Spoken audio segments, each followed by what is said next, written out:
Assalamualaikum warahmatullahi wabarakatuh. Salam sejahtera bagi kita semua. Bertemu lagi di episode ke-65. Tidak terasa juga sudah menjelang tahun ketiga kajian Desa Bareng Iwan atau Kades Iwan yang tayang di TV Desa setiap Selasa pukul 18.30 waktu Indonesia Barat.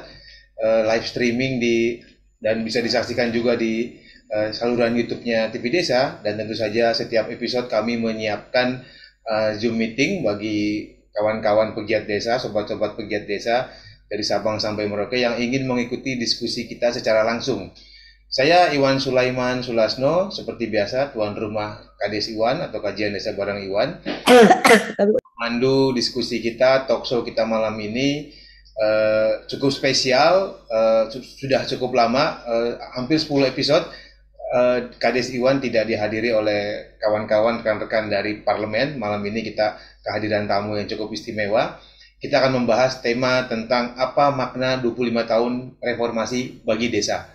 Saya kira bulan Mei, bulan sakral, tentu saja tidak terasa juga kita tahun ini sudah melewati 25 tahun reformasi 1998. Dulu yang saya kira ada narasumber nih, ada Mbak Indah juga, yang kita mulai turun ke jalan sejak 97 dan puncaknya Mei 98 yang hari ini kita rayakan sudah 25 tahun reformasi itu berlalu.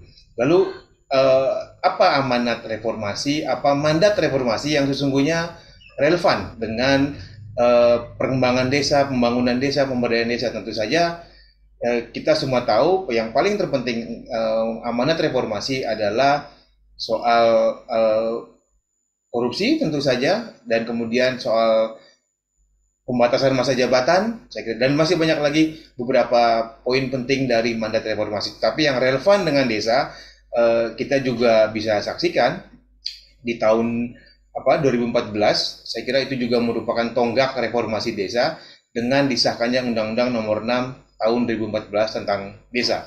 Saya kira itu juga tonggak sejarah dalam reformasi desa yang sudah menjelang 10 tahun kita jalankan undang-undang desa sejauh ini. Nah, bukannya tanpa masalah, memang ada banyak agenda-agenda yang terlupakan dari perjalanan reformasi desa, baik sejak 25 tahun reformasi maupun menjelang 10 tahun terakhir ini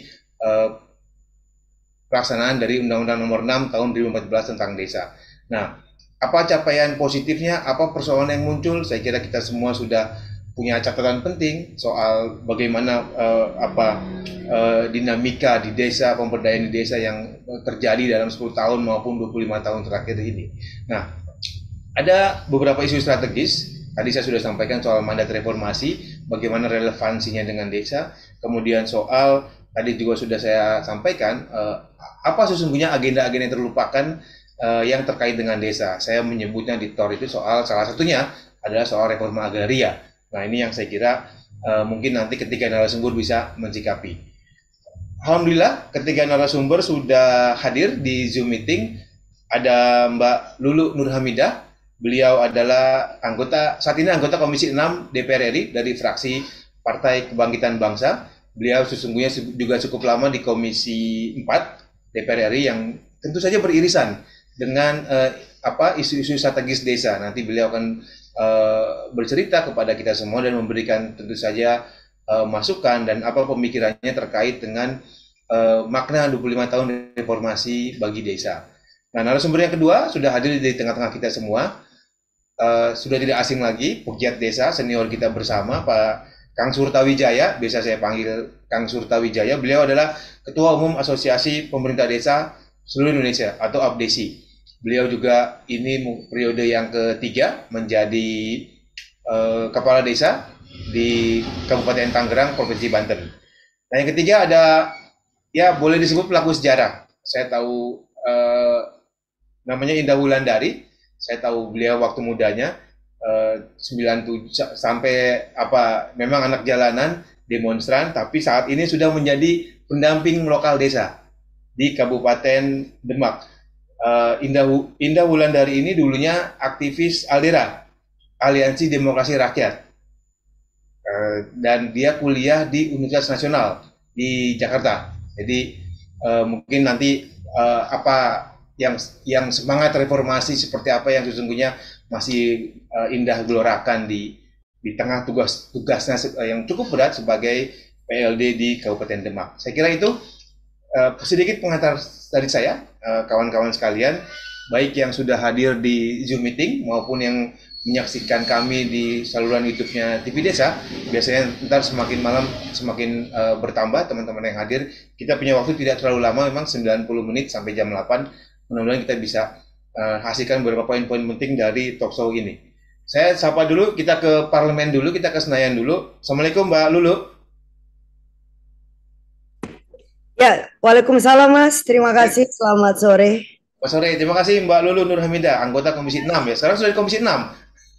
Iya, begitulah 2 bulan ini. Oh, 2 bulan ini baik ya. Jadi mungkin kita ingin mendapat paparan, penjelasan dan pemikiran dari Mbak Lulu Nur Hamidah soal apa sesungguhnya makna 25 tahun reformasi bagi desa sejauh ini. Silakan Mbak Lulu. Ya, terima kasih ya Mas ya. Kalau menurut saya, yang pertama, reformasi ini harus kita anggap sebagai salah satu perayaan dan kemenangan bangsa Indonesia untuk memulai hidup baru, tatanan baru atau new order, dan kemudian menemukan makna demokratisasi yang benar-benar partisipatif dan juga inklusif. Untuk pertama kalinya setelah kita melewati masa yang sangat panjang dulu, demokrasi di bawah pemerintahan yang otoritarian ya, Orde Baru, kemudian pada masanya kemudian desa memiliki inisiatif, bahkan bisa memiliki visinya, bisa memiliki impian, punya cita-cita bersama, dan partisipasi masyarakat justru menjadi salah satu komponen yang sangat utama di dalam membangun desa. Nah, bagi saya reformasi ini juga punya makna bagaimana warga desa memiliki dan direkognisi ya kehadirannya, kemudian juga kesejarannya, asal-usulnya, tradisinya, bahkan juga segenap aturan yang memang berlaku sebagaimana hukum dan juga konstitusi kita mengakuinya gitu.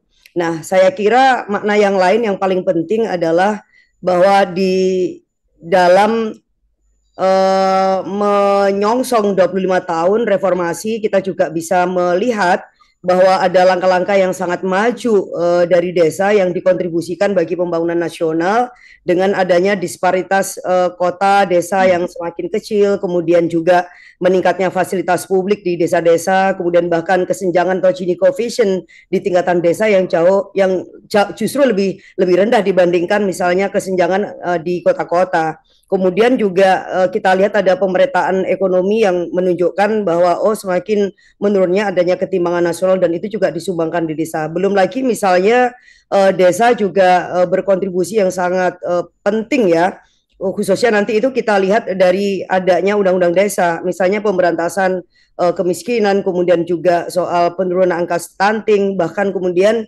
juga soal soal inklusi ini yang paling penting, termasuk juga bagaimana menghadirkan 17 tujuan berkelanjutan atau SDGs itu dalam konteks yang sangat lokal atau desa.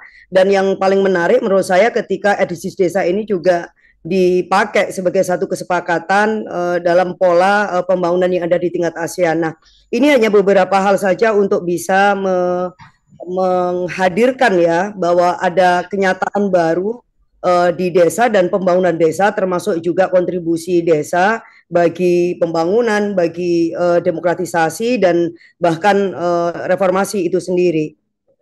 Nah, menurut saya dengan adanya peningkatan termasuk khususnya partisipasi ya, misalnya melalui musyawarah desa, itu kan satu hal yang menurut saya sebenarnya memang sudah hidup ya di dalam kehidupan desa, tetapi kan ini justru yang direkognisi dan diafirmasi sekaligus menjadi salah satu parameter bagi proses pengambilan keputusan yang ada di desa dan yang kaitannya dengan tujuan-tujuan yang dicantumkan di dalam undang-undang desa.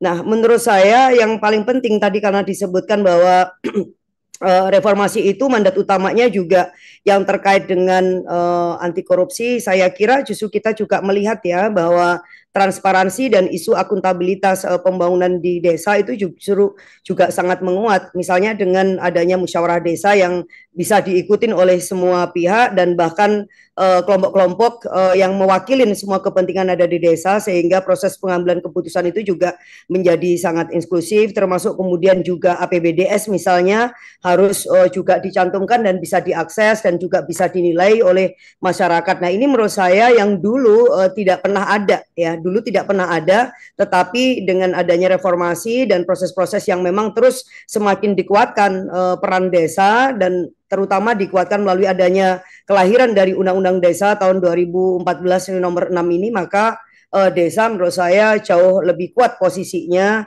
ketika berhadapan quote and quote itu dengan negara. Bahkan ya kalau kita bicara negara ya sesungguhnya kita melihat dari praktek yang ada di desa. Jadi desa kuat, desa maju, desa mandiri, maka ini ya pasti menjadi gambaran dari situasi negara kita. Nah, kita juga lihat bahwa terjadi pergeseran dengan 25 tahun terakhir ini. Misalnya desa-desa yang pelan-pelan bergeser kemudian mengubah atau berubah ya menjadi desa kota. Nah, ini kan satu fenomena yang menurut saya menjadi data yang berbicara tentang bagaimana kesenjangan desa kota yang dulu memang sangat signifikan ya perbedaannya, pelan-pelan kemudian menjadi semakin tipis gitu. Termasuk ya karena meningkatnya desa yang berubah menjadi desa atau menjadi semi kota atau bahkan menjadi kota baru. Nah, menurut saya lagi yang menjadi sangat penting karena di dalam kita melihat desa hari ini, kita melihat juga posisi perempuan yang semakin bisa diakuin ya. Jadi perempuan sebagai suara yang majemuk gitu, yang mewakili kolektivitas itu juga menjadi bagian penting yang kita lihat semakin kokoh posisinya karena itu juga diikat oleh aturan, misalnya harus ada minimal 30% di dalam kelembagaan BPD misalnya seperti itu, atau bahkan misalnya musyawarah desa harus juga melibatkan kelompok-kelompok perempuan dan juga kelompok-kelompok rentan misalnya difabilitas atau bahkan kelompok anak-anak muda dan yang lain, sehingga tidak ada satupun misalnya entitas yang ditinggalkan. Nah, model-model yang seperti ini menurut saya menjadi satu gambaran yang sangat konkret ketika kita melihat 25 tahun reformasi. Nah, apalagi Mas, misalkan kalau kita lihat hari ini, dulu misalnya pengalaman kita ketika masa-masa Orde Baru, bagaimana pembangunan di desa itu nyaris akan sangat sulit dilakukan kalau tidak menjadi bagian dari quote and quote itu politik Orde Baru dengan partainya pemerintah yang tunggal ya waktu itu, misalnya Golkar misalnya seperti itu, dan itu pun juga angkanya sangat kecil. Tetapi tahun 2015 sampai 2023 begitu kita memiliki Undang-Undang nomor 26 sampai 2000 nomor 6 tahun 2014 misalnya, sudah terrealisasi lebih kurang 537 triliun dana desa yang kemudian disalurkan di setiap desa, yang rata-rata minimal satu desa itu 1 miliar lah ya. Jadi ada 1 miliar, kemudian dari 1,5, tetapi lebih kurang ya 1 miliar per tahun. Nah, belum lagi kemudian ada berbagai macam jenis kegiatan, program, dan juga pembangunan yang kemudian bisa dihasilkan dari anggaran yang sangat besar itu. Walaupun tentu saja anggaran 537 triliun ini belumlah anggaran yang ideal menurut kita, karena di dalam Undang-Undang Desa sendiri kan udah jelas ya ada mandat yang harus ditunaikan oleh pemerintah, yaitu 10% APBN. Artinya kalau misalnya 10% APBN ini ditunaikan dengan sekonsekuen dan sekonsisten mungkin, maka sebenarnya desa jauh lebih memiliki kedikdayaan untuk membangun dan juga memperkuat posisinya, karena rata-rata tiap desa itu bisa mendapatkan alokasi sekitar 5 miliar per tahun. Jadi kita bisa bayangkan ya bedanya. Kalau 1 miliar per tahun dengan jumlah total sekitar 537 aja, itu ada lebih kurang 300.000 kilometer jalan desa yang bisa dibangun, kemudian juga 1,6 juta meter misalnya jembatan yang juga bisa dibangun, belum lagi kemudian ada 12.000 pasar desa baru yang kemudian dibangun dari dana desa, termasuk juga ada 42.000 kegiatan yang melibatkan BUM desa, termasuk juga ada lebih kurang 7.000 unit tambatan perahu baru, belum lagi kemudian ada 5.000 unit embung yang itu pasti juga akan mendukung usaha-usaha pertanian dan juga peternakan, termasuk juga ada lebih dari 500.000 itu unit irigasi baru yang dibangun, termasuk juga ada 249.000 unit penahan tanah. Nah, belum lagi kemudian ada sekian ribu kegiatan PAUD, kemudian juga pencegahan dan penanganan stunting, termasuk juga membantu kelompok-kelompok difabilitas dengan kegiatan ekonomi produktif, termasuk juga kemudian kegiatan yang terkait dengan posyandu dan macam-macam. Nah, ini satu hal yang kita belum melihat 25 tahun sebelumnya, ya. 25 tahun sebelumnya itu yang itu nyaris sulit untuk kita lihat, tetapi kan 25 tahun terakhir, bukan 25 tahun terakhir ya, 25 tahun reformasi, kemudian ada kehendak rakyat terkait dengan demokrasi baru yang kemudian multi partai juga ada. Kalau PKB itu kemudian juga kesempatannya juga lahir, kita juga punya kesempatan untuk menginisiasi adanya undang-undang desa, dan kemudian selama tahun 99 sampai sekarang kebetulan kader terbaik kita juga menduduki sebagai posisi Kementerian Desa, maka kita bisa mengawal bagaimana proses-proses penguatan dan pemandirian desa itu memang benar-benar bisa dilakukan, dan dari time to time ya, dari waktu ke waktu kita terus menyempurnakan segenap misi kita agar selaras dengan kehendak kita bersama. Nah, dan kita sangat terbuka menurut saya, baik itu DPR, kemudian juga masyarakat sipil, kemudian juga kelompok-kelompok strategis yang lain, dan yang paling utama ya stakeholder utama kita ya, mulai dari pemerintahan desa, kepala desa, perangkat desa, sampai kemudian warga desa tanpa terkecuali, semua memiliki kesempatan untuk membuat rancang bangun yang terbaik. Seperti apa sih desa itu harus dibangun dan diletakkan di atas fondasi yang sangat kokoh atas dasar kesepakatan bersama. Ya.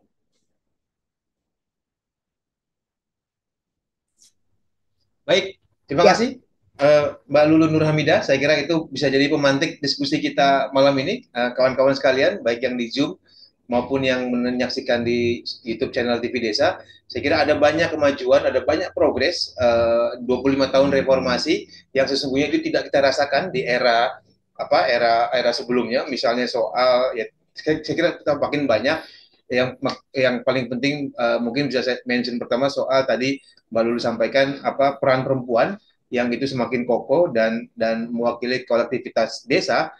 Kemudian itu juga 30% muncul melalui yang harus ada di kelembagaan desa misalnya. Kemudian ada soal desa sudah berkontribusi baik itu terhadap kemiskinan, terhadap penurunan stunting, bahkan sekarang dikasih target untuk menurunkan kemiskinan ekstrim sampai tahun depan, saya kira itu ya. Kemudian soal SDGs desa, saya kira ini salah satu achievement ya, pencapaian prestasi yang cukup bagus kemarin di forum ASEAN.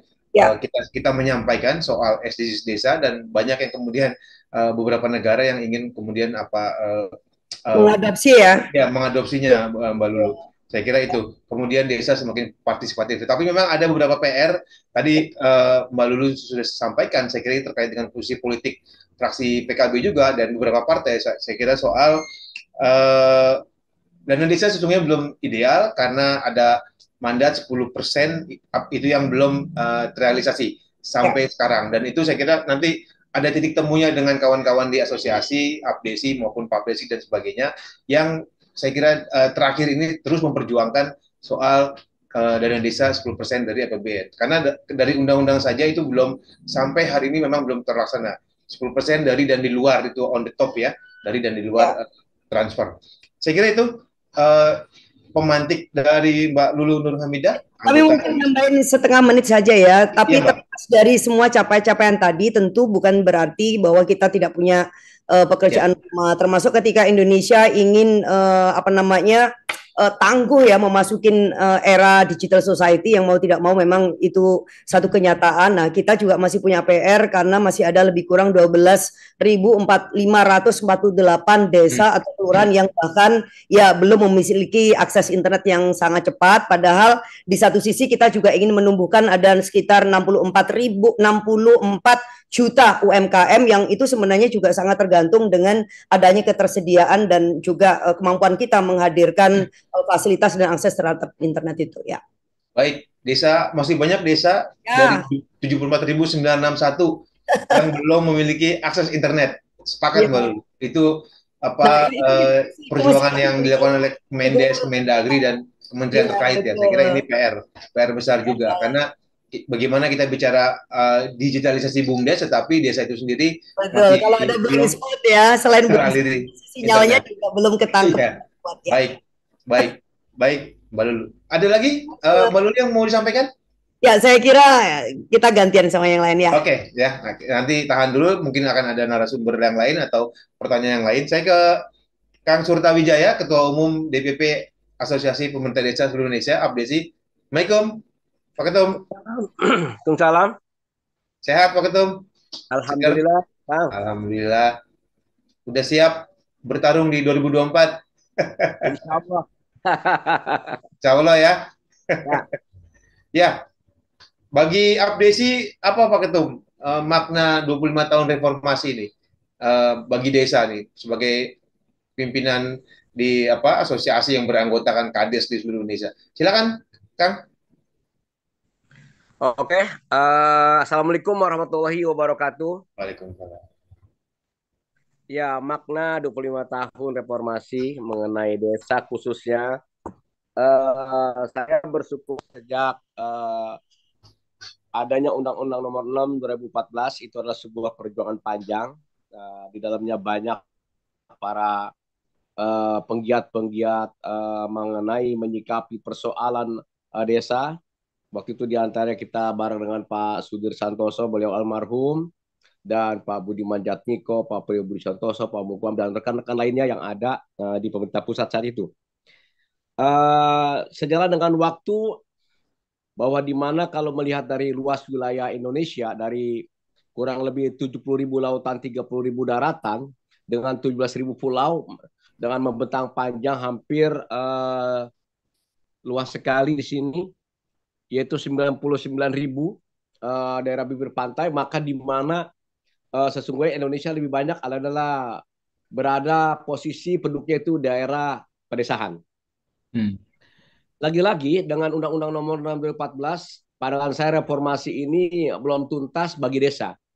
Kenapa demikian? Saya sangat merasakan misalnya Undang-Undang Nomor 6 2014 mengenai dana desa yang digulirkan dari pusat itu masih kategori saya lihat intervensi begitu besar bagi pemerintah pusat. Padahal kalau melihat dari Undang-Undang Nomor 14 yang mengasaskan pada subsidiaritas dan kognisi, maka bahwa di mana keputusan tertinggi dalam musyawarah itu adalah membangun desa adalah mustus dan musdes. Namun lagi-lagi kita adalah selalu diatur oleh pusat. Ini artinya bagi reformasi untuk desa sampai saat ini belum totalitas sempurna ya. Saya berharap dana desa yang diberikan oleh pemerintah pusat itu benar-benar adalah diserahkan hak prerogatif masyarakat desa melalui mustus dan musdes. Tadi dikatakan oleh si ibu kita banyak persoalan gizi buruk, stunting, bentuk-bentuk kegiatan sosial Karang Taruna, ya kan? Kemudian LVM di sana, guru-guru ngaji, fasilitas lainnya itu banyak sekali, ya. Termasuk mungkin jadi jalan-jalan setapak, gitu kan? Corambat itu masih banyak yang dibutuhkan oleh masyarakat. Tapi ketika ini masih diatur oleh pusat dana itu, maka otomatis kategori belum bisa dikatakan reformasi bagi desa secara utuh karena masih diintervensi oleh pusat. Kita maunya pusat hanya memberikan sebuah pedoman terhadap penggunaan dana desa. Itu.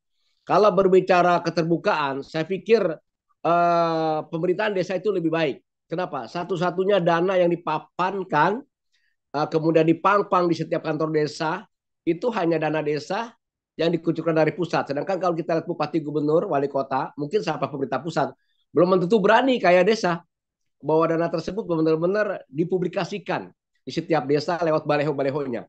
Itu artinya keterbukaan itu sudah mulai lebih baik di tingkat desa. Nah, harapan saya untuk berbicara sebuah reformasi ini, maka di mana pemerintah, harapan saya benar-benar berikan hak prerogatif dalam pengaturan dana desa yang diatur oleh pemerintah desa melalui Musdus dan Musdes.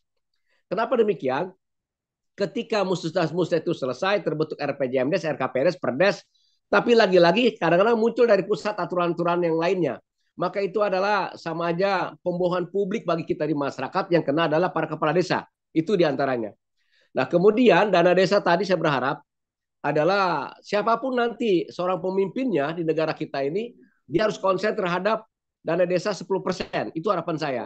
Jadi saya yang terpenting adalah siapapun pemimpinnya ke depan, maka harus 10% dana desa digelontorkan adalah ke desa dari APBN tersebut. Itu ketika benar-benar digelontorkan 10% akan menjawab tantangan-tantangan sosial, tantangan ekonomi, tantangan pendidikan, tantangan kesehatan. Insya Allah berangsur-angsur akan minimalisir dari persoalan tersebut. Namun bukan berarti dana desa adalah segala-galanya. Tapi namun saat ini kita butuh sekali dana tersebut untuk membuat percepatan pembangunan dari semua lini, semua aspek. Itulah yang kami harapkan. Saya pikir itu mukadimah awal dari kami, ya. Paling tidak ada sebuah pemikiran-pemikiran baru dari yang lainnya. Kami harapkan dalam hal ini untuk bagaimana desa lebih baik ke depan. Itu saja, Kang. Assalamualaikum warahmatullahi wabarakatuh.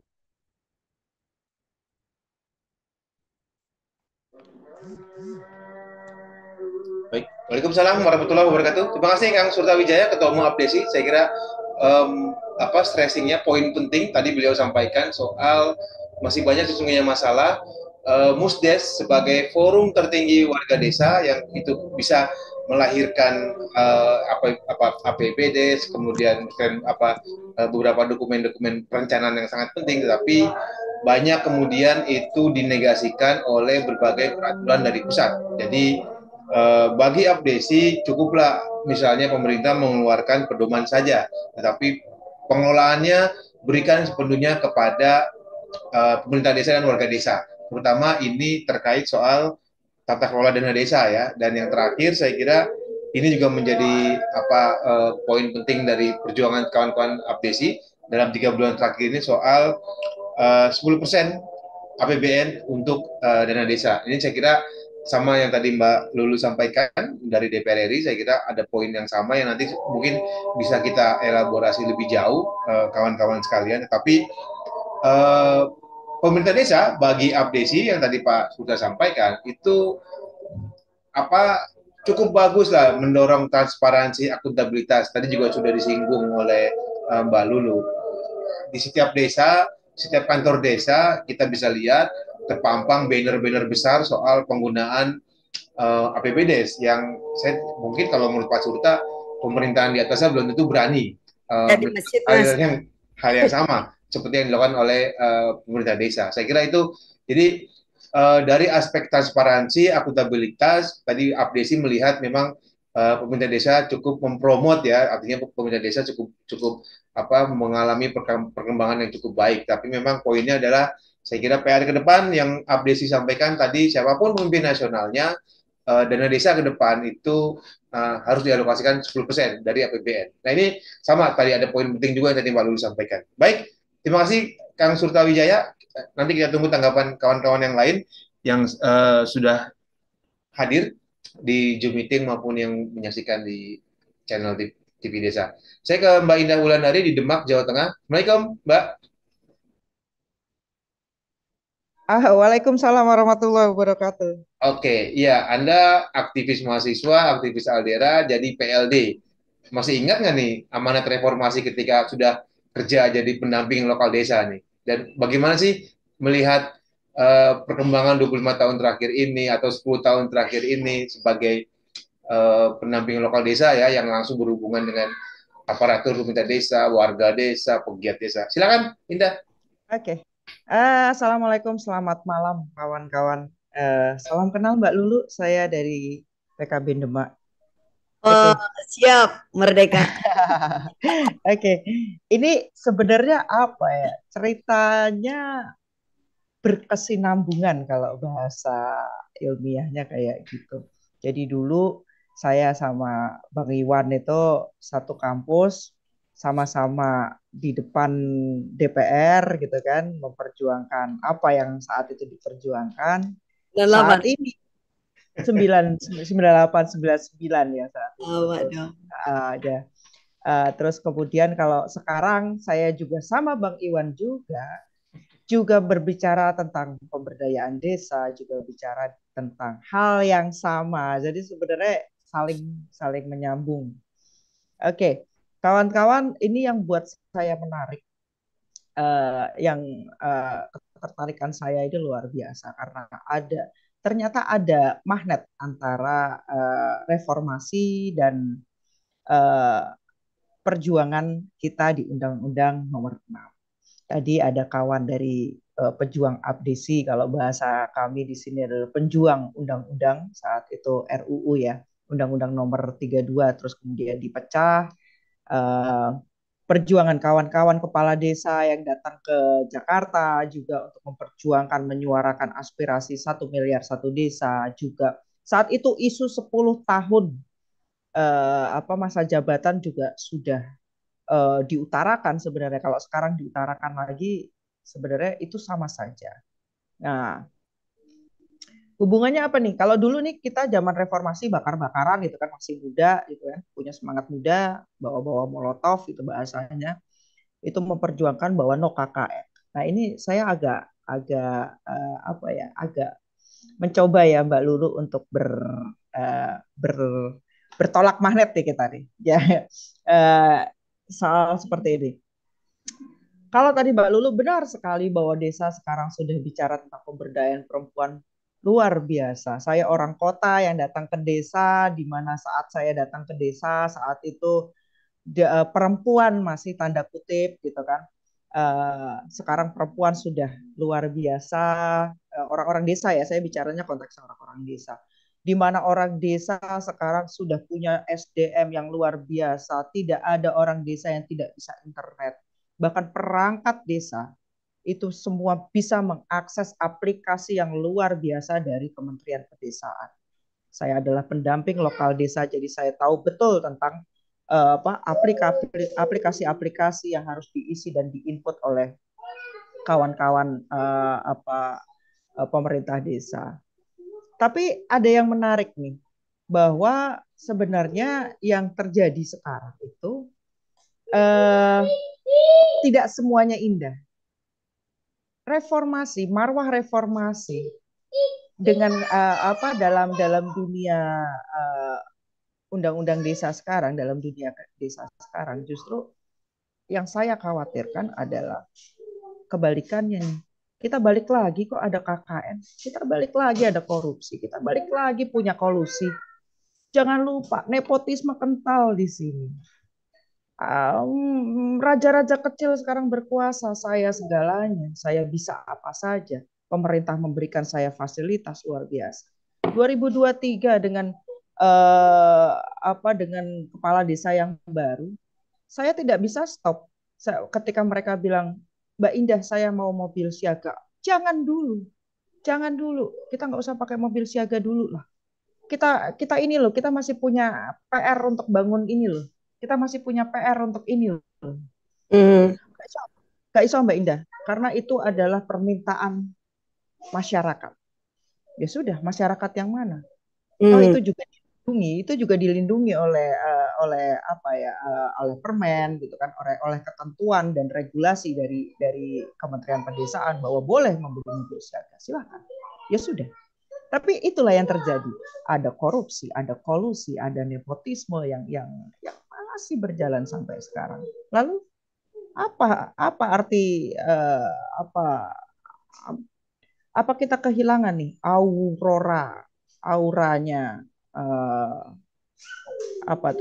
reformasi? Hampir.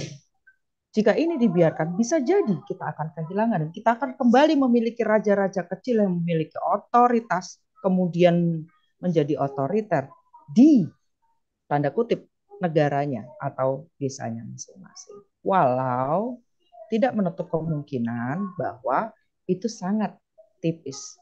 Yang menarik itu dari ide Bang Iwan untuk bikin untuk bikin acara ini adalah saya bikin data ya dari KPK RI menyebutkan bahwa ada sekitar saya buka contekan dulu, agak lupa soalnya. Ada sekitar 500 sekian. Come on, oke. Sorry, agak lama. Oke. KPK RI itu di tahun 2001, 2022, 2021, 2022 mencatat 601 kasus dari 601 kasus korupsi dana desa. Sementara 686 desa tersangkut kasus anggaran. ICW mencatat Jawa Tengah mencapai kasus korupsi dana desa 154 kasus. How? Bagaimana itu bisa terjadi? Terus apa fungsi kami? Itu desa dikasih anggaran sama kementerian, sama pemerintah pusat 10% dari APBN, dengan menurunkan kami pendamping lokal, pendamping desa untuk mengawasi, masih kelolosan, masih kebobolan, Bo. Apa fungsi kami gitu kan? Ya kayak gitu-gitu akhirnya menjadi kontradiktif, menjadi paradoks. Kenapa masih bisa kecolongan? Apa yang salah? Apakah pemerintah, kalau tadi bahasanya Mas Sultawi, apakah pemerintah yang memang memberikan bahasanya tuh memberikan peraturan setengah-setengah, kadang-kadang ngasih, kadang-kadang enggak. Pemerintah juga ada masalah. Masalahnya di mana? Ketika 2019 kita udah baik-baik nih mengatur APBDes, mengatur uangnya untuk diatur data, tiba-tiba COVID, tiba-tiba ditarik dana COVID, tiba-tiba harus ada BLT. Hey, ada musdes yang harus diselenggarakan. Berapa biaya musdes? Ada kami sebagai pendamping yang juga harus di OJT. Apa itu COVID? Apa itu Satgas COVID? Kami harus melakukan apa? Tidak. Kami tidak di OJT. Kami tidak diajari tentang bagaimana caranya memberikan.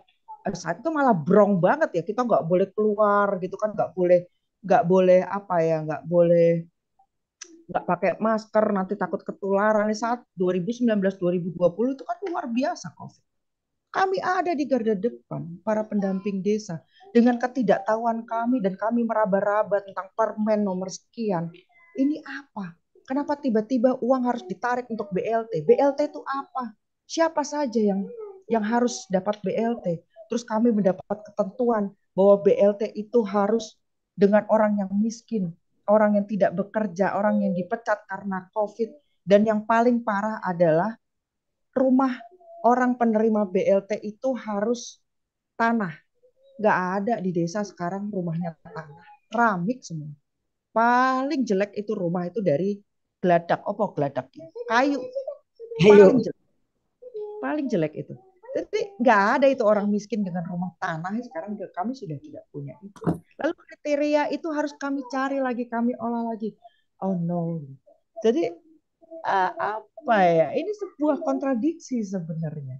Di satu sisi kami harus menjalankan program, desa harus menjalankan program.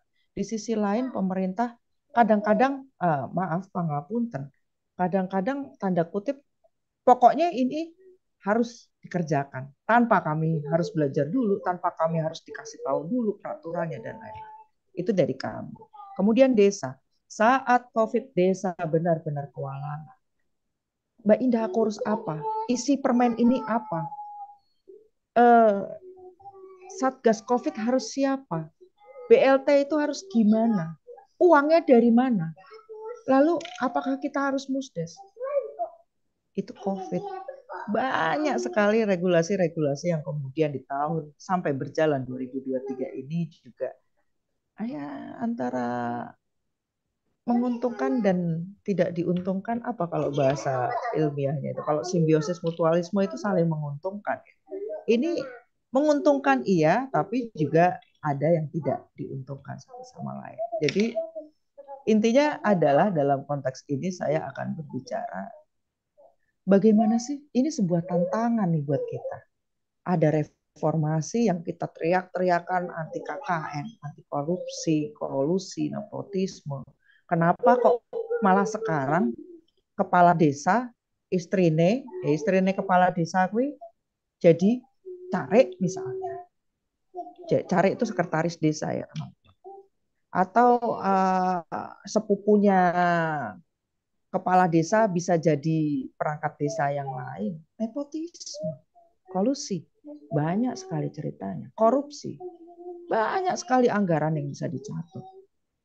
Dan alhamdulillahnya kami tim pendamping profesional diharamkan nggak usah nyentuh duit. Lihat duitnya aja haram. Bikin rapnya aja haram. Jadi kami intinya cuma ngeliatin aja. Dan belum ada ceritanya, kasus temuan dan lain-lain. Pekerja dari Kementerian Pedesaan, dari sebuah kementerian pedesaan ini ada yang tersangkut korupsi. Untungnya di situ.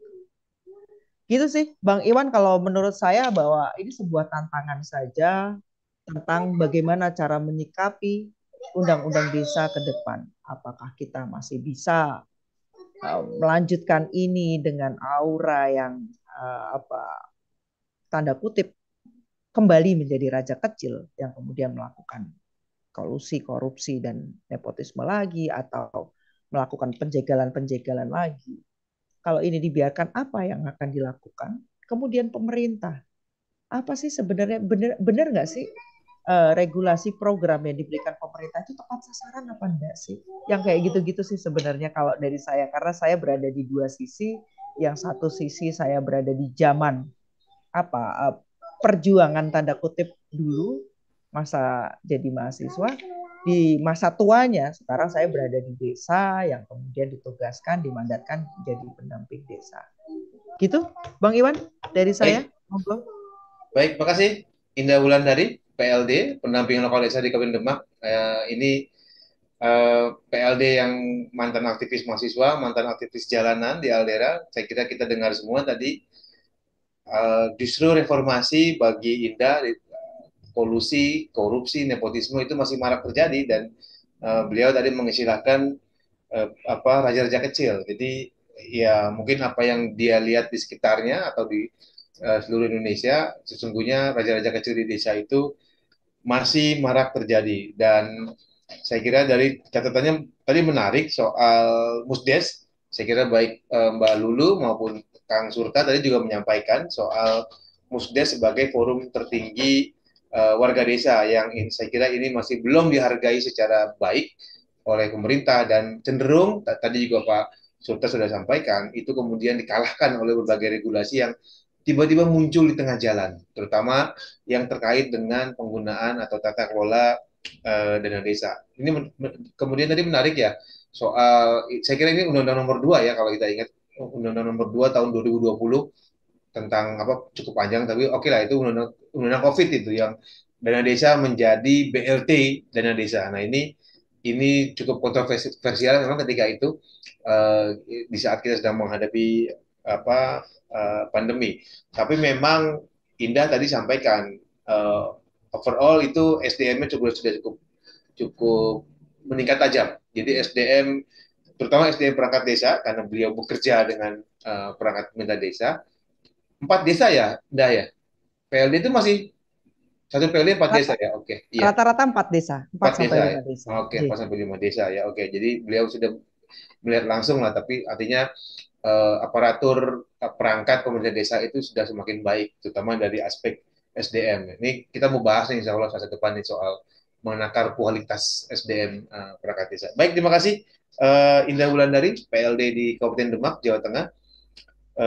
Saya mungkin kasih ada berapa 100 udah ada 100 orang yang nonton kita nih di YouTube channelnya TV Desa.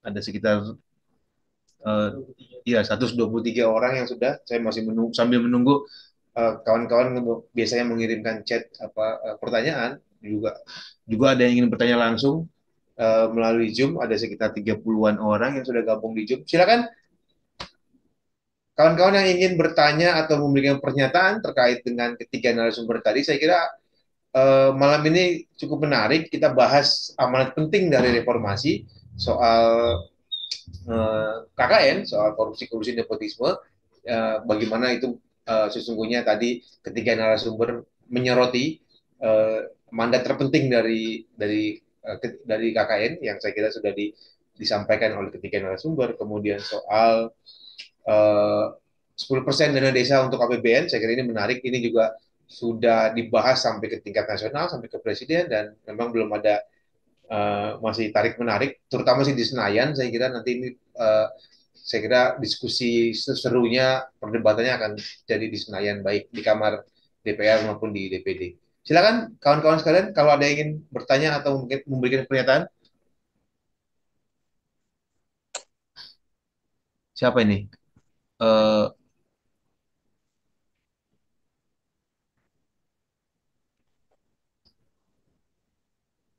ada Mas Agung nih kayaknya.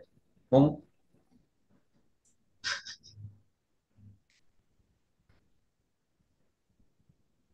iya, ada Aku Mas dulu. Agung. Mas Agung, Mas Agung Heri. Terima kasih. Ya, monggo Mas. Tadi dengar Sehat ya. Mas. Alhamdulillah, Mas Iwan. Alhamdulillah. Selamat malam semuanya, Mbak Lulu. Selamat malam, Mas. Ji. Bang Surta Gayeng banget. Yo. Hilang nanti. Halo, Bang. Yo, ya, oke. Ya, ini sebentar saya tadi menyimak sambil ada tamu biasa di desa, Mbak Lulu. Layangan tidak kenal waktu ya. Iya, iya, iya, benar-benar. Termasuk ini Mas ya pengeluarannya ya. ada kok 3% biaya operasional. Oh gitu, baik. Walaupun penerjemahannya juga belum tepat ya, Bang Surta ya. Iya. Usulan kita ke Pak Presiden kan untuk kepala desa ya. Iya. Gak apa-apa. Begini, ini menarik sekali. Jadi semalam saya dikasih link sama Mas Iwan bahwa 25 tahun reformasi bagaimana dengan desa. Bahwa desa tidak lepas sebenarnya dari semangat giroh dari sebuah reformasi 98. Jadi para eksponen yang sekarang mungkin sudah duduk di posisi legislatif, eksekutif maupun di kelembagaan negara ini memang sudah semestinya dan sepantasnya mereview bagaimana tujuan reformasi itu sendiri. Kalau saya menitik beratkan di tahap MPR ya, yang babkan bahwa tujuan reformasi salah satunya adalah memberikan kedaulatan rakyat. Dalam hal ini kami tanda kutip bahwa kami di desa sebagai kepala desa ini adalah mandatori rakyat. Karena undang-undang desa yang kita kawal bersama dulu adalah pencerminan dari Undang-Undang Dasar 45 pasal 18B ayat 2. Sehingga kita adalah sebuah entitas local self government. Artinya maaf, sedikit kami tadi mungkin agak berbeda pendapat dengan Mbak Indah bahwa pemerintah desa tidak linier sebenarnya dengan pemerintah pusat, pemerintah daerah tingkat 1, tingkat 2. Tanda kutip. Jadi karena dasar pengaturannya sudah berbeda. Jadi kalau pemerintah pusat tingkat 1, tingkat 2 itu di pasal 18 ayat 1 jelas. Kemudian daerah istimewa diatur, tapi desa nggak ada di situ, pemerintah desa nggak bunyi. Sehingga kita lebih ke local self government. Nah, dari sinilah keunikan dari tradisi budaya yang ada. Sebenarnya semangatnya di situ, di pasal 18B ayat 2. Nah, kembali ke sini, ini pemahaman yang harus sama dulu, Mas Iwan, menurut kami. Agar mentafsirkan desa ini tidak jadi salah kaprah. Sehingga kami dan teman-teman kemarin, bagaimana kami menuntut untuk ada revisi undang-undang sebenarnya kejelasan di sini. Kami ini makhluk hidup yang namanya pemerintah desa, itu bagaimana sih? Contoh ya, dari output sebuah undang-undang ini, kita jadi nggak jelas loh status kepegawaiannya. Pejabat negara bukan. Kita lihat di peraturan pejabat negara, Kades bukan. ASN bukan. Di Undang-Undang Tenaga Kerja kita nggak ada. Tenaga kontrak, P3K tidak ada. Nah, dari sisi ini sudah kelihatan gitu bahwa kita tidak bisa disamakan tadi dengan pegawai pemerintah daerah sampai ke pusat. Presiden jelas pejabat negara, DPR pejabat negara. Kita bukan. Pegawai kontrak pun bukan. Nah, ini ilustrasi dasar saja bahwa memahami desa, maaf sekali lagi, jangan digebyah-uyah disamakan. Artinya kita lebih detail bagaimana ruh desa itu. Nah, ini saya menjadi kekhawatiran nasional, kekhawatiran bersama, sehingga kami dan teman-teman Bang Surta membuat sebuah kajian naskah akademis. Kita sodorkan ke eksekutif, ke legislatif, dan waktu itu kita di Jakarta sebenarnya sudah ada kata sepakat akan dibahas di Prolegnas Percepatan 2023, Mbak Lulu. Titip pesan salam kami kepada beliau-beliau yang terhormat di Senayan. Sampai saat ini kami belum mendapat gaung kabar itu. Nah, sehingga kembali ke reformasi bahwa yang kami tuntut adalah kedaulatan desa sebenarnya. Reformasi mendaki kedaulatan rakyat gitu dalam berperan aktif gitu di dalam kehidupan sosial maupun di dalam politik dan pemerintahan. Saat ini kita nggak ada daulat-daulatnya desa ini, dimutilasi kedaulatan desa itu. Contoh tadi disampaikan, kenapa sih kita harus dipaksa-paksa gitu, sekian persen harus dipakai untuk A, B, D, C, Z yang dari pusat. Satu sisi Mbak Indah, mungkin kalau kami mengartikan bahwa desa itu sudah diatur, kekuasaan tertinggi, kekuatan tertinggi kalau kita bicara kedaulatan rakyat adalah musyawarah desa. Tatkala musyawarah desa Musdes itu menetapkan, contoh, Musdes menetapkan butuh ambulan desa, ya sudah itu memang keputusan tertinggi. Ya itulah sebenarnya pengakuan.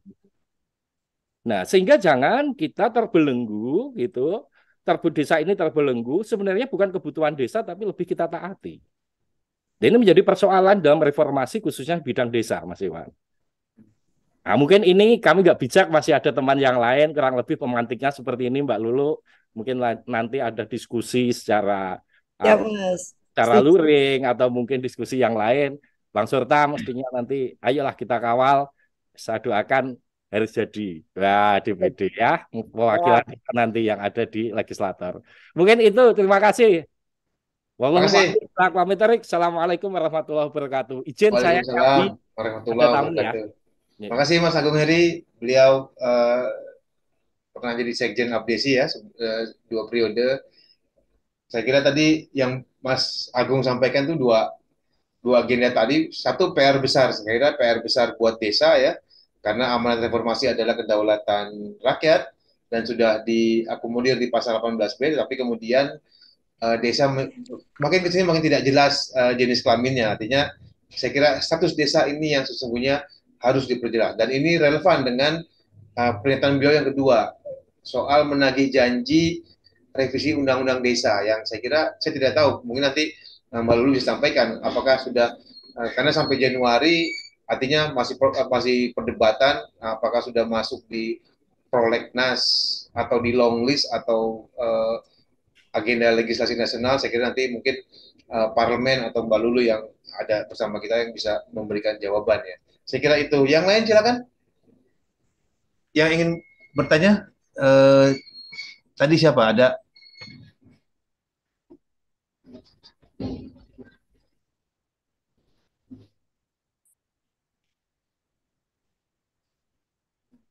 masih ada? Ada Mas Nur Rojuki tadi ya? Mana ya? Atau kawan-kawan BPD yang hadir? Saya lihat ada teman-teman dari badan apa mewakili asosiasi BPD. Kita ingin dengar juga nih bagaimana BPD memaknai 25 tahun reformasi bagi desa.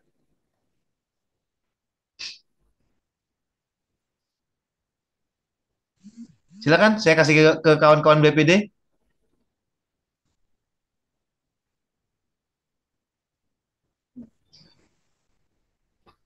Sudah ada ya.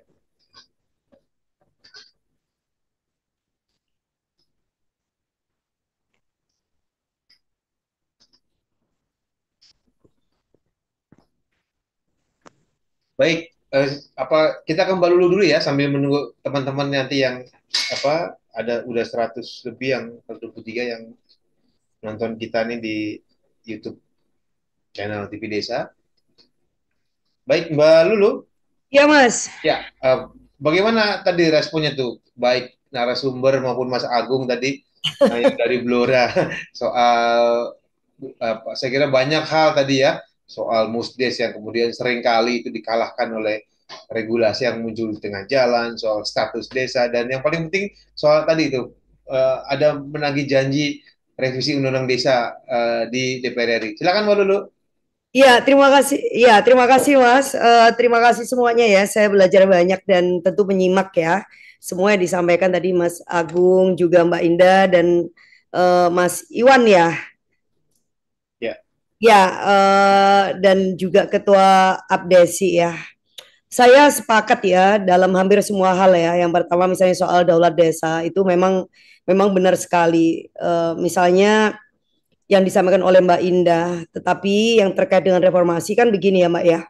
Reformasi itu menyediakan menurut saya peluang, instrumen dan juga mekanisme termasuk juga prosedur yang secara demokratis memungkinkan bahwa bagaimana kebijakan publik itu bisa dihasilkan melalui cara-cara yang tepat dan benar. Nah, itu kita bicara tentang idealnya, bagaimana reformasi itu memungkinkan itu. Karena kalau dulu itu yang namanya pembangunan itu kan pasti sangat sentralistik, kemudian sangat top down gitu ya. Lalu kemudian ketika era reformasi, apalagi setelah ada undang-undang, sebenarnya kan ini momentum ketika desa membangun dari kehendak prakarsa dan inisiatif dari bawah atau bottom up, dan tentu dengan segenap daulat yang memang dimilikinya.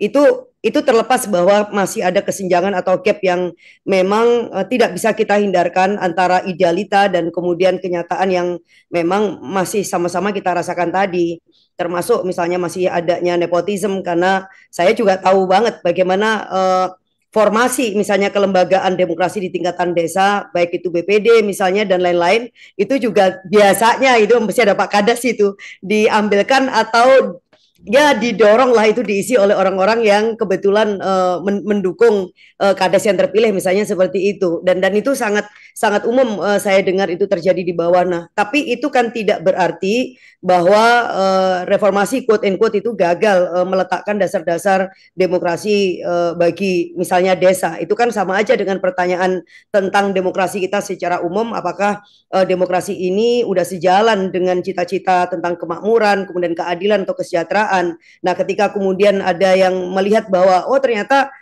keadilan itu belum secara merata nih dirasakan oleh seluruh Indonesia, but it doesn't mean kalau kemudian demokrasi itu buruk atau demokrasi kemudian itu gagal, karena pasti ini yang kemudian menjadi kerja-kerja yang memang harus dikuatkan. Nah, dalam konteks ini misalnya saya juga sepakat bahwa bagaimana kemudian penguatan baik itu kelembagaan yang ada di desa, demokrasi, kemudian kelembagaan ekonomik, kemudian juga partisipasi desa, bahkan pemerintahan desa, termasuk posisi dari kepala desa, perangkat desa, itu yang memang harus diluruskan kembali begitu.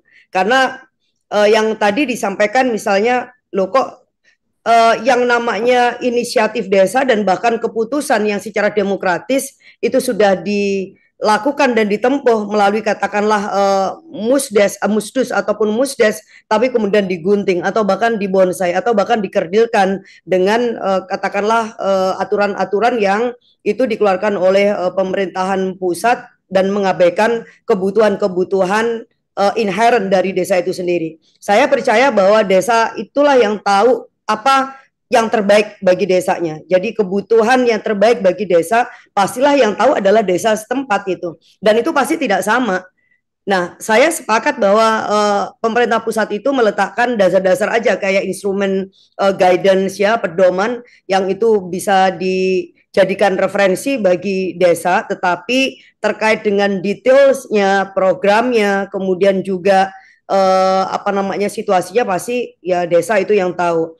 Nah, oleh karena itu menurut saya evaluasi terhadap undang-undang desa yang kemudian diusulkan agar ada revisi itu menurut saya juga harus didukung ya. Kalau Pak Muhaimin sendiri misalnya sebagai pimpinan kami baik itu di DPR ataupun di PKB itu udah jelas-jelas misalkan memberikan dukungan. Kenapa ini misalkan didukung?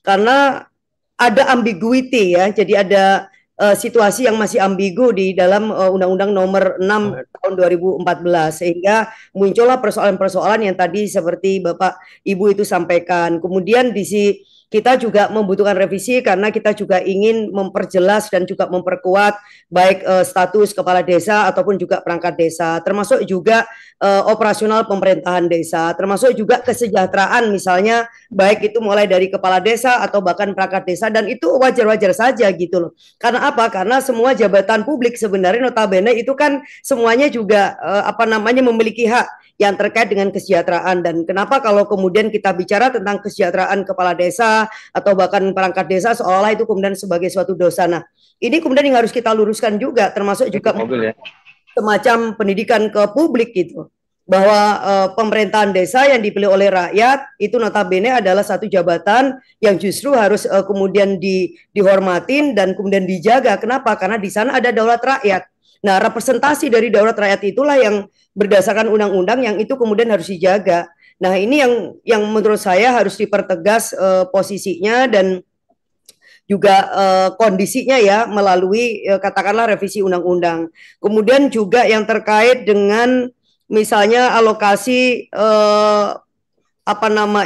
dana itu sendiri. Jadi dipakai untuk apa, dialokasikan berapa persennya, misalnya infrastruktur itu berapa persen, untuk kemudian layanan sosial dasar berapa, untuk pengentasan kemiskinan berapa, itu nggak bisa kemudian di generalisir dan kemudian dibikin aturan yang seragam seluruh Indonesia gitu. Karena apa? Karena memang kebutuhannya itu sudah berbeda. Misalnya kalau ada satu desa yang jumlah warga miskinnya itu jauh lebih sedikit, mohon maaf nih, misalkan dibandingkan dengan daerah yang lain, apakah kemudian tetap memiliki ketentuan misalkan 40% untuk BLT untuk warga miskin?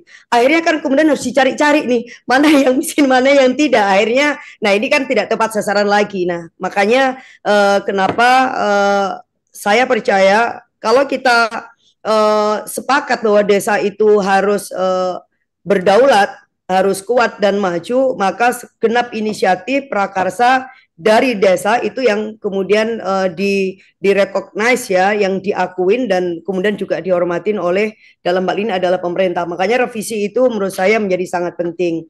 Termasuk memastikan yang 5 miliar setiap desa itu Pak atau Mas ya.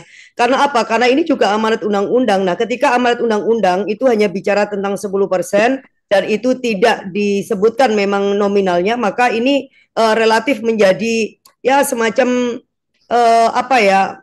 mainan pingpong kali ya oleh pihak yang pengambil keputusan, dan akhirnya yang terkait dengan desa ini tersebar di mana-mana. Misalnya yang terkait dengan bansos ternyata masuknya di kementerian apa, yang kaitannya dengan infrastruktur ternyata juga masih ada sebagian di tempat lain, yang kaitannya dengan irigasi, yang kaitannya dengan pertanian, stunting dan lain-lain itu masih nyebar di mana-mana. Nah, kalau kemudian setiap dalam bayangan kita udah punya hitungan ya sebenarnya ya, kalau kemudian 5 miliar setiap desa itu sebenarnya mengintegrasikan dari semua sumber alokasi pendanaan untuk program-program yang strategis tertentu, itu semuanya bisa di sana gitu, sehingga nggak pecah belah. Dan itu udah jelas, koordinasinya juga udah jelas, perencanaannya itu juga udah pasti, kemudian juga pasti terintegrasi, dan yang paling tepat lagi adalah tepat sasaran. Karena apa? Karena berbasis pada data yang real yang itu dihasilkan oleh desa setempat. Desa itu sendiri yang tahu jumlah persis stuntingnya berapa ya pasti itu desa, yang tahu persis jumlah lansia, yang tahu persis jumlah orang hamil, yang tahu persis kebutuhan misalnya jalan usaha tani, irigasi harus berapa kilometer misalkan di desa, ya pastilah yang ada di desa itu. Nah, kalau kemudian kita membangun berbasis kepada data yang itu juga dihasilkan oleh desa, maka 5 miliar ini merupakan keniscayaan menurut saya, itu minimal menurut saya. Dan itu sangat mungkin. Kalau sekarang 1 miliar, maka bayangin 1 miliar tiba-tiba ada ketentuan nih yang itu membuat sulit kepala desa. Tadi udah disampaikan, itu benar ya, stunting dimasukkan di situ. Tetapi di sisi lain di kementerian sebelah, misalnya di Kementerian Kesehatan, konon ada dana hingga ratusan. Jadi pernah kita dapatkan informasi nih dari kantor Wapres bahwa dana percepatan stunting itu lebih kurang di atas 300 triliun. Nah, pertanyaan saya waktu itu nyebarnya ada di mana aja? Apakah itu masuk di Kementerian Kesehatan semuanya, ataukah itu ada di Kementerian Desa atau ada di mana? Nah, ini kan ada terjadi situasi yang carut marut karena apa? Karena apa namanya politik anggaran dan alokasinya itu masih nyebar di mana-mana. Nah, kita ingin mengkonsolidasi itu, Bapak Ibu sekalian, sehingga kita kembalikan kepada desa. Nah, makanya usulan 5 miliar itu harus mendapatkan dukungan dari semua pihak. Nah, 5 miliar ini satu sisi sebenarnya bukan hanya untuk memastikan terjadinya peningkatan kapasitas fiskal ya, agar bisa desa itu mengalokasikan berdasarkan kebutuhan-kebutuhan yang real, berdasarkan masukan pada saat musdus atau kemudian juga musdes, tetapi ini juga bisa digunakan sebagai dukungan untuk melakukan penguatan akuntabilitas di dalam pengelolaan pemerintahan desa. Kan itu tadi semangat yang ngomongin tentang reformasi. Transparansi dan akuntabilitas ini kan bukan sesuatu yang given. Ini harus ada memang langkah-langkah yang memang terukur dan juga yang memang didesain, yang memang perlu ditingkatkan, yang harus diberikan, dilatih sehingga ada kapasitas, ada kemampuan pengelolaan apa namanya alokasi dana desa, termasuk juga pemerintahan desa yang sesuai dengan prinsip-prinsip apa namanya good governance. Nah, termasuk kemudian menurut saya di sini ada penguatan apa ya nyebutnya literasi regulasi kali ya, atau bahkan layanan hukum nih yang ditujukan kepada para kepala desa atau bahkan pegiat pembangunan desa dan perangkat desa. Kita tidak pada posisi yang kemudian bersorak ria ketika misalnya ada kasus-kasus hukum yang melibatkan kepala desa, enggak, karena apa? Bagi kita seharusnya justru pencegahan itu yang harus dilakukan dari sejak awal.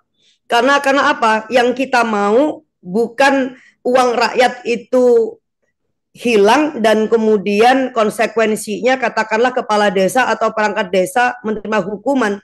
Percuma kan? Toh kemudian korupsi itu terjadi gitu loh maksudnya.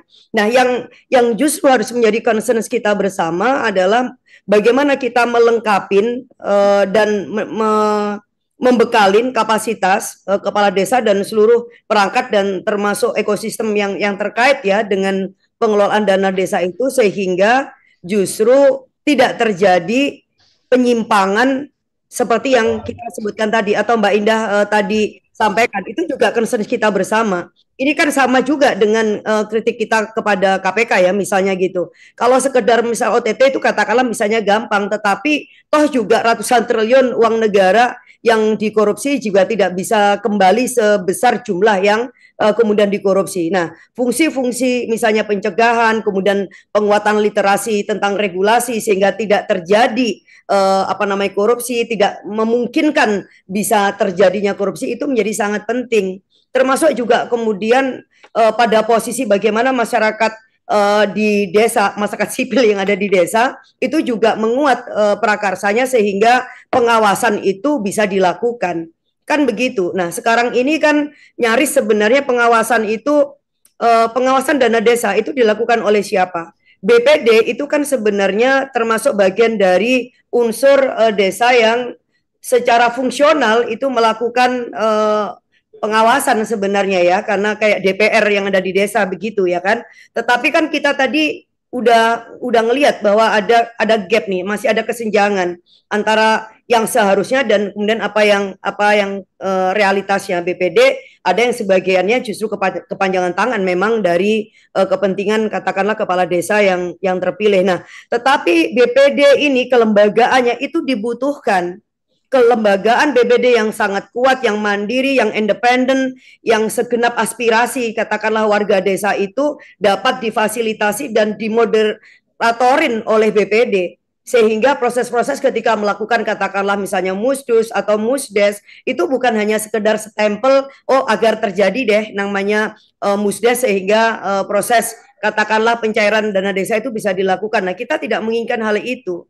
Tetapi bagaimana ini bisa kita siapkan? Nah, menurut saya ini juga hal-hal yang menurut saya masih menjadi PR dan menurut saya ini juga tidak kalah pentingnya ya dengan kita lihat tadi mulai dari misalnya apa namanya dana desa itu untuk apa, kemudian juga apa namanya bagaimana demokrasi itu bisa berjalan gitu ya. Karena kalau nggak begini nanti yang kita khawatirkan dengan katakanlah kalau misalnya proses politik ini terus berjalan ya dan ini bisa direalisasikan, apalagi kalau misalnya Pak Muhaimin jadi presiden gitu.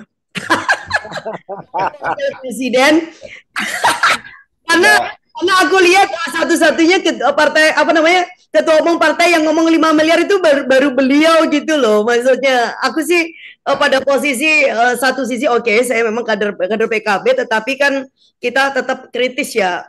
Justru saya berpikir ini kok baru Caimin ya, kok baru beliau ya, misalnya yang bicara tentang bagaimana desa harus semakin dikuatkan, revisi desa apa undang-undang itu harus dilakukan dengan beberapa catatan apa yang memang harus direvisi, dan terutama sekali adalah secara konsisten APBN yang 10% itu untuk desa.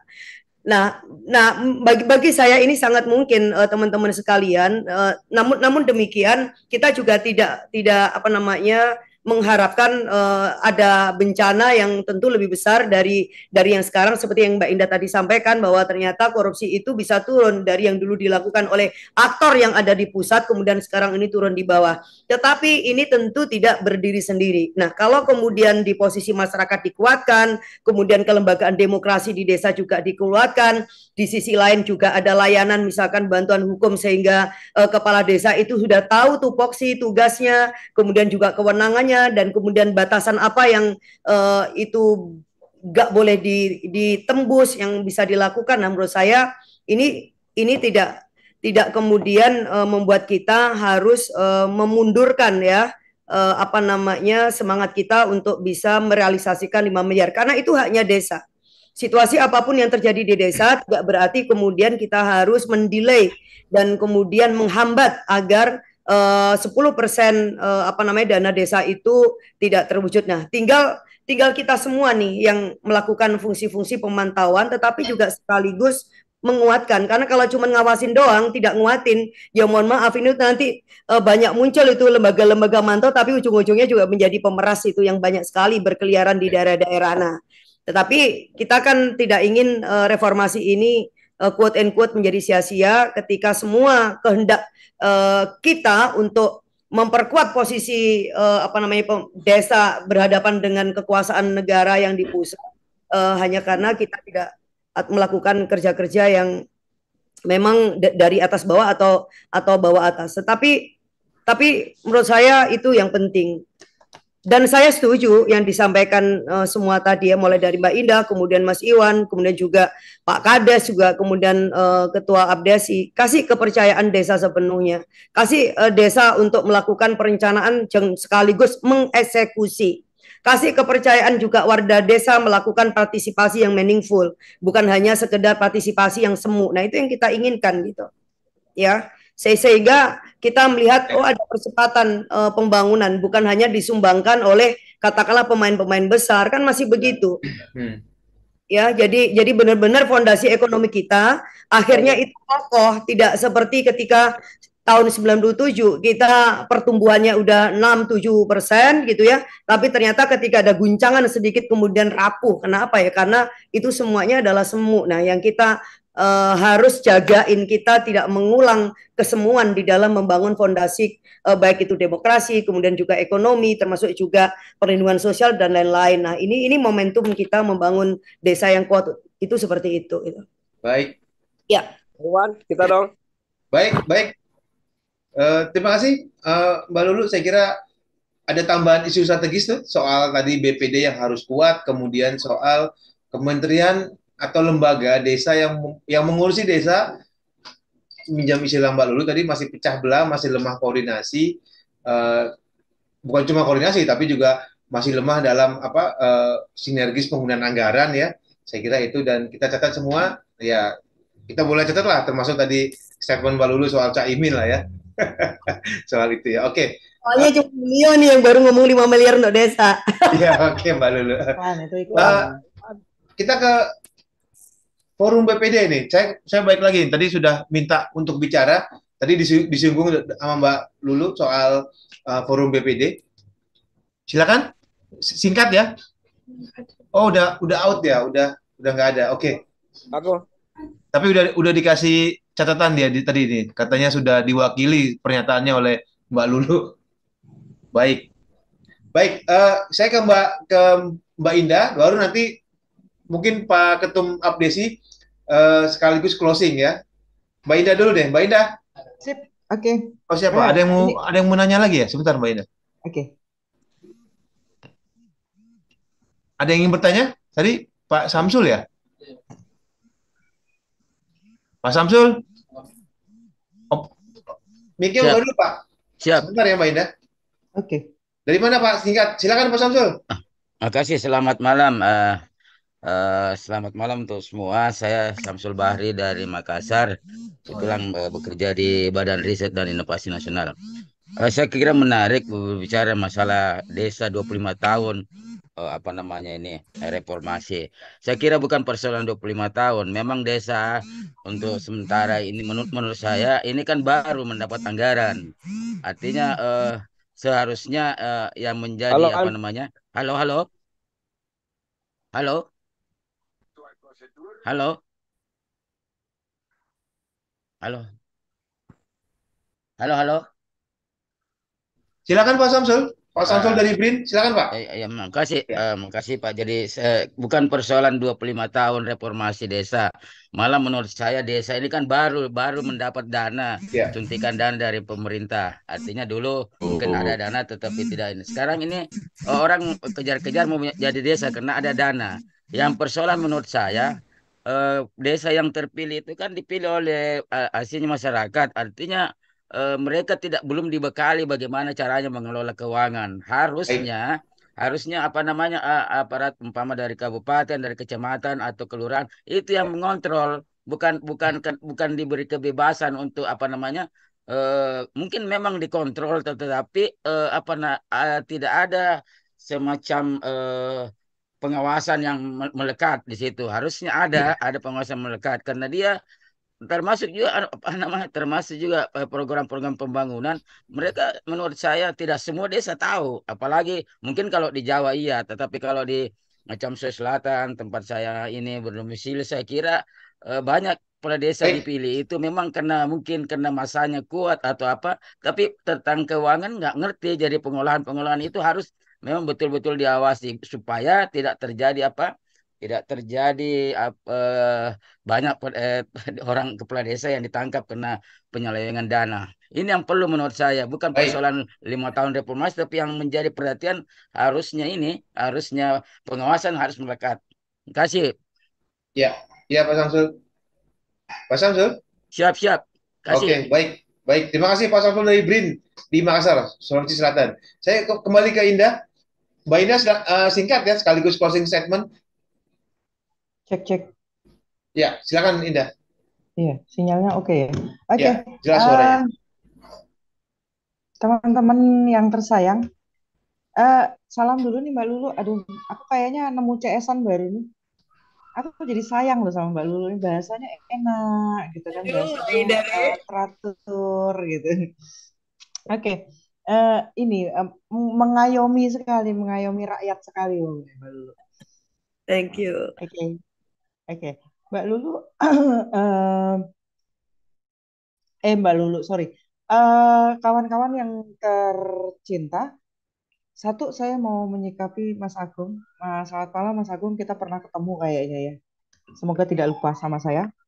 Mas Agung, saya mau menjawab pertanyaan jenengan dulu. Ini ada tugas pokok pendamping lokal desa. Aku buka kebetan, Mas. Buka contekan kalau bahasa Jawanya. Udah tugas pokok PLD sesuai peraturan Menteri PDTT nomor 19 tahun 2020, yaitu satu, melakukan pendampingan dalam kegiatan pendataan desa, perencanaan, pelaksanaan, dan pengawasan pembangunan desa yang berskala lokal desa. Itu saja sih poin di situ bahwa memang tugas saya itu adalah mencatat itu desa dari yang namanya musdes, apalagi terus pelaksanaan dari perencanaan, pelaksanaan, pelaporan itu adalah tugas kami. Pelaporan pun itu tidak apa ya, bukannya tidak mudah ya, maksudnya banyak sekali tahapan-tahapan yang harus dilakukan desa. dan kami belajar bersama desa. Kawan-kawan yang terhormat dan tersayang, saya berada pada posisi sebagai manusia orang yang mencoba untuk objektif. Saya senang sekali kalau bahasa ini di chat itu ada sudah diakomodir tadi sama Bu Lulu. Emang Mbak Lulu ini sudah menengahkan semuanya, pokoknya menghandle semua permasalahan. jadi gini, intinya adalah saya hanya melakukan objektivitas. Saya hanya bicara tentang keobjektifan karena saya adalah orang yang pernah tinggal di ibu kota, kemudian pindah ke desa. Di desa pun saya melakukan pendampingan terhadap desa selama berapa tahun, berarti kalau dari tahun 2017 itu sampai sekarang. Kepala desa sudah berganti menjadi 2 periode kepala desa. Dengan proses Pilprades 2018, semua pasti tahu Pilprades 2018 Kabupaten Demak seperti apa menggemparkan Jakarta, UI, Indonesia saat itu. Saya berada di dalamnya sebagai saksi sejarah. Saya juga berada di dalamnya sebagai mantan istri kepala desa. Saya tahu pelaksanaan desa dari tahapan dulu yang belum ada ADD zaman suami saya masih menjabat. Kemudian belum ada DD. Kemudian ada ADD dulu di akhir masa jabatan beliau. Tapi aku nggak ngerasain, gue. Maksudnya tidak dalam proses hanya. Terus kemudian keterlibatan suami dan kawan-kawan kepala desa di saat itu, Parade Nusantara dengan almarhum Mas Sudir, kemudian bertemu dengan kawan-kawan Budiman. Baik, Saya Indah, adalah saksi sejarah mohon di sana. dipersingkat poinnya. Oke, poinnya adalah intinya kita berada di sini untuk menjadi satu saksi sejarah, yang kedua sebuah landasan untuk apakah kira-kira tantangan, ada analisa SWOT ya, ada tantangan, ada kendala, ada tahapan yang harus kita hadapi bersama-sama. Apakah ini sudah tepat sasaran dan lain-lain. Intinya adalah saya sangat sepakat dengan apapun yang dibicarakan oleh Mbak Lulu. Malam ini luar biasa sebenarnya. Oke, sekian. Baik, terima kasih Indah Wulandari, PLD di Kabupaten Demak. Ini closing statement sekaligus Pak Surta Wijaya, Ketua Umum APDSI. Silakan Kang. Iya. Halo. Menanggapi yang tadi Kang Surta, silakan. Bisa dengar? Halo. Halo. Ya, jelas Pak Surta suaranya. Ya, saya kurang lebih pendapat ya dengan ibu dari pendamping dari Jawa Tengah ini ya. Kelihatannya terlalu menjadikan akumulatif, semua orang dikatakan seperti itu kepala desa. Jadi gini Bu, Ibu harus pahami juga bahwa kepala desa di latar belakang ini bukan lagi semua pendidikan formal seperti PDN, Akmil, Akpol ya. Dia itu alami. Jadi Ibu kalau ada satu sampel yang dianggap kasuistik dan diakumulasi, misalkan kepala desa semuanya bobrok. Ya kan? Kenapa saya bilang begitu? Bisa nepotisme, KKN, dan koruptor.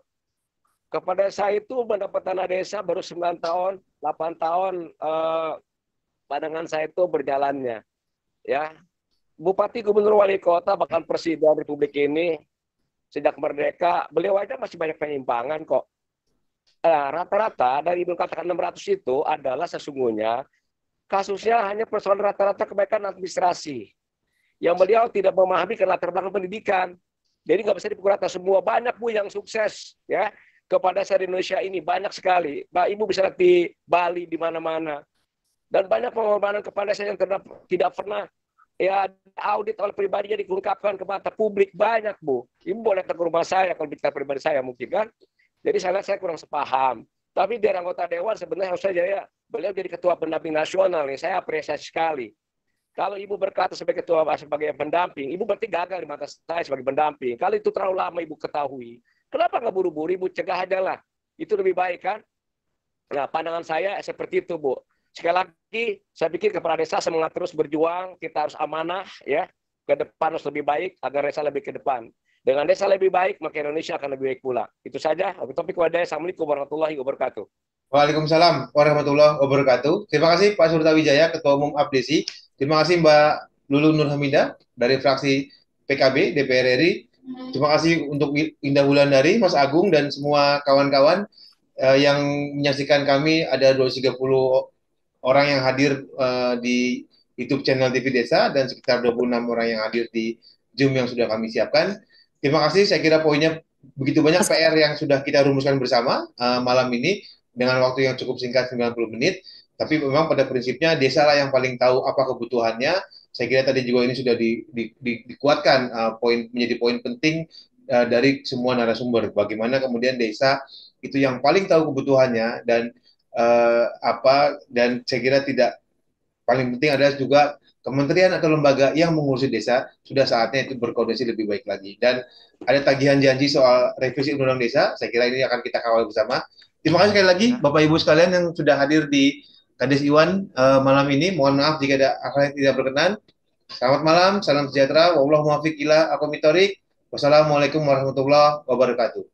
Terima kasih.